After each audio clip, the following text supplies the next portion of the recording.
তুমি পৃথিবীর যেই প্রান্তে সংসার বাঁধো না কেন, কাজ থাকবেই। আসসালামু আলাইকুম, সবাইকে নতুন একটা ভিডিওতে স্বাগতম। তো অনেকেই মনে করে যে যারা বাসা বাড়িতে থাকে তাদের নাকি কোনো কাজ থাকে না, সারাদিন শুয়ে বসে খায়। তো সংসার যেখানেই করতে যাবেন সেখানেই কাজ থাকবে। হয়তো বা যারা শহরে থাকে তাদের গরু ছাগল নাই, এই জন্য একটু গ্রামের থেকে কাজ কম, কিন্তু তাদের সারাটা দিন ঝাড়া মোছা রান্না খাওয়া, একাই হাতে বাচ্চা সামলানো সবই করতে হয়। আর যাদের ছোট বাচ্চা আছে তাদেরকে আর কি বলবো, তারা ওই রান্না খাওয়া নিজের বাচ্চা সামলানো একাই করতে হয়। একটা বাচ্চাকে সামলানোর জন্য কাউকে পাওয়া যায় না। অনেক সময় এমনও হয় যে গোসলটা করার সময়ও বাচ্চাকে বাথরুমের সামনে বসিয়ে রাখা লাগে। তো গ্রামের মানুষ চিন্তা করে যে আমরা শহরে থাকি যারা, তাদের কোনো কাজ নাই, সারাদিন শুধু শুয়ে শুয়ে খায়। আরে ভাই, যেখানে সংসার করেন না কেন কাজ তো থাকবেই। সকাল থেকে নানান ধরনের কাজই আমাদের থাকে।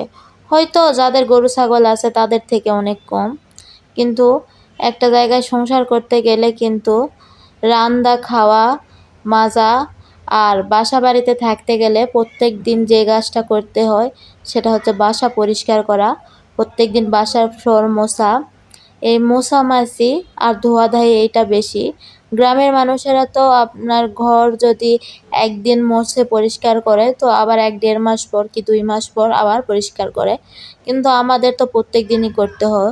হাজারো কাজ করে অনেকের কাছে শুনতে হয় আমরা নাকি কোনো কাজ করি না, বসে বসে খাই।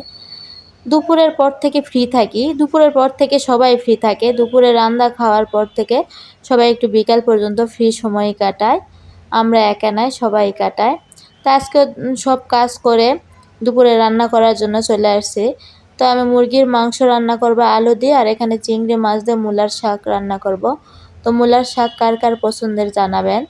তো এখানে মূলার শাকটা রান্না করার জন্য আগে পেঁয়াজ মরিচ একটু ভেজে নিয়ে ওর মধ্যে চিংড়ি মাছ দিয়ে একে একে একটু মরিচের গুঁড়া লবণ হলুদের গুঁড়া দিয়ে অল্প একটু কষিয়ে নিয়ে ভাপিয়ে রাখা মূলার শাক দিয়ে দিব। মূলার শাক অবশ্যই একটু ভাপিয়ে নেবেন, নাহলে একটু তিতা তিতা লাগে, আর একটা কেমন যেন মূলা মূলা ঘ্রাণও আসে। ভাপিয়ে নিলে এই ঘ্রাণটা আর থাকে না, তিতো ভাবটাও চলে যায়, আর খেতে ভালো লাগে। আমার কাছে কিন্তু মূলার শাকটা অনেক ভালো লাগে।